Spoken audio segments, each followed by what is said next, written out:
Hi నమస్తే.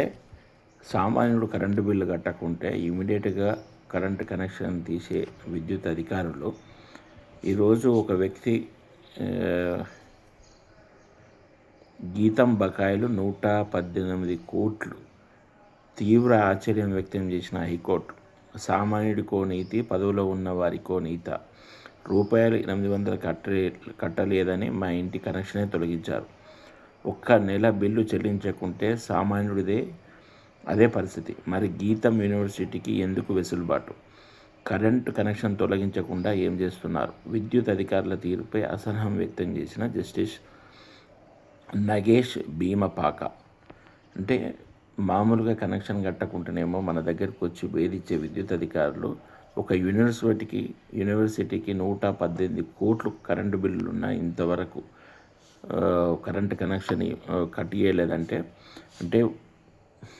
ఏ విధంగా power misuse అవుతుందో ఖచ్చితంగా ప్రజలు గమనించాలి. ప్రభుత్వం కూడా ఇటువంటి వాటి మీద ఇమీడియట్గా యాక్షన్ తీసుకోవాలి.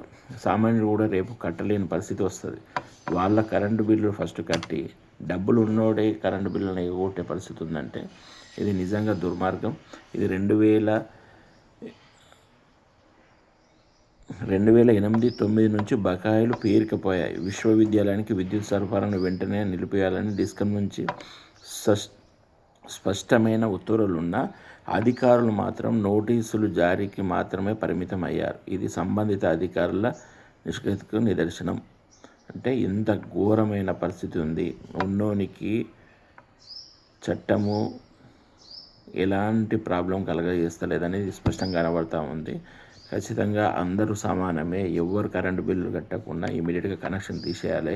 లేకుంటే ఇలాంటి యూనివర్సిటీలు, ఇలాంటి పెద్ద పెద్ద సంస్థలు కరెంటు బిల్లు కట్టకుండా కరెంట్ ఇస్తే రేపు సామాన్యుడు కూడా కరెంటు బిల్లు కట్టలేని పరిస్థితి, ఎదురు తిరిగే పరిస్థితి ఖచ్చితంగా వస్తుంది.